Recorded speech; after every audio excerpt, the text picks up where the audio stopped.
我好犀利，差唔多啦。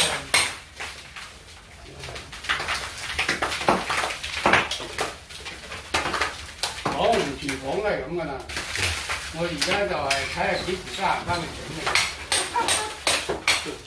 Yan, after magbakbak kahapon, yan na ngayon yung ceiling namin. Ayan. Parang lubak-lubak na sa na kalsada. And then they will going to continue to work tomorrow.